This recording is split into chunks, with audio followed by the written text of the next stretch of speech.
ميزان المدفوعات بدا يكبر، بدا العكس في ميزان المدفوعات يزيد زياده شديده. فدي الدائره السلبيه. طبعا معاها بقى الناس بتقفل المصانع، ما بقاش في جدوى لانه يشغل ناس ولا يفتح مصنع، الضرائب عاليه، التأمينات عاليه، مش قادر يدبر عمله عشان يجيب مواد خام ولا يجيب قطع غيار، ومفيش التكلفه بتاعت المنتج عالي، فبدا يروح العمال والبطاله تزيد، ايرادات الدوله بتقل لانه الناس ما بتشتغلش، ما بتعملش ايرادات، فما بتدفعش لا ضرائب ولا تأمينات.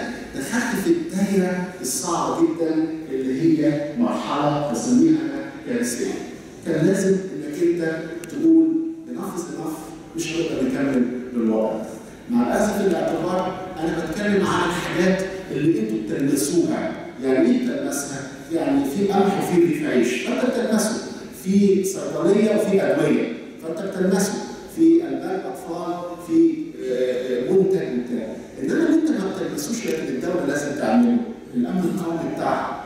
الدوله بقت في وضع ضمن منطقه كلها ملتهبه، كلها بقت وضع صعب جدا، فلازم تعوض تدهور الامن القومي الاستراتيجي في المنطقه انها تقوي نفسها، لازم تقوي جيشها. فبالتالي بدات الدوله تاخد اجراءات. لاول مره نشوف مصر بتروح تشتري حاملات طائرات هليكوبتر. لاول مره بنشوف بقى كمان بدانا ننوع في حاجات، شراء غواصات من المانيا، شراء طائرات من فرنسا وروسيا وما الى ذلك، ومصر دي لانه عاوز الجيش يتقوى في ظل منطقه في حاله اضطراب بتاثر على الامن القومي المصري. بمعنى قناه السويس دي لو ما قدرتش تحميها من باب المنفى تحت عند اليمن، السفن مش هتطلع لك، وبالتالي اذا كان بيجي لك 5.5 مليار دولار من السفن اللي معديه مش هتيجي، لانه ممكن تحصل اي مشكله تحت عند باب المنفى هو جاي لك. فبالتالي لازم القوات البحريه تبقى موجوده هناك. تبص تلاقي عندك العمق الاستراتيجي في سوريا، الوضع متدهور جدا. في العراق دي مشكله، عندك ليبيا واللي بيحصل فيها واللي بيجي لك منها. فبدات عاوز تعوض ده كله، لازم تصرف فلوس.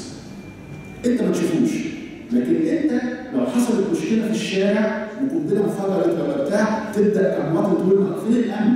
فين الامن؟ ده بيكلف ولازم تدفع تكلفته من الموازنه العامه للدوله. الشرطه عشان تبقى موجوده عندها ادواتها وعندها عربيتها وعندها تجهيزاتها عشان تجابه الارهاب وما الى ذلك، لازم تصرف. اذا الموازنه العامه للدوله ما بتصرفش فقط على الاكل والشرب وما الى ذلك، بتصرف على حاجات ممكن انت ما انتش شايفها، لكن احنا مطالبين كدوله وكموازنه عامه للدوله نصرف عليها. بس لما تكون انت في دقيقه والوضع بقى بنوصل للمرحله دي، فكله في حاله يعني وضع مش كويس. المهم في الاخر كان لازم ناخد الاجراءات ولازم نتحمل المسؤوليه، وحتى لو كانت صعبه، بس الحفاظ على الدوله والحفاظ على انها تستمر اهم بقى من مرحله انك تسيب الدوله كمؤسسات وقدرات تنهار وتتحلل. لانه يعني زي ما بقول انت ممكن تتحلل كدوله عن طريق حرب اهليه وشايفينها في المنطقه، ممكن تتحلل كدوله عن طريق احتلال بطريقه معينه، بس ممكن تتحلل كدوله عن طريق الانهيار الاقتصادي. ليه؟ لانك طالما مش قادر تاكل هيجي لك اللي من بره يقول لك انا هقول لك عشان اكلك تعمل ايه؟ فاذا لازم الدوله كانت تقوم.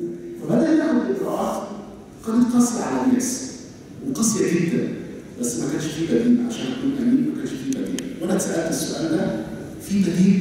قلت لا خلاص وصلنا لمرحله البدائل خلصت.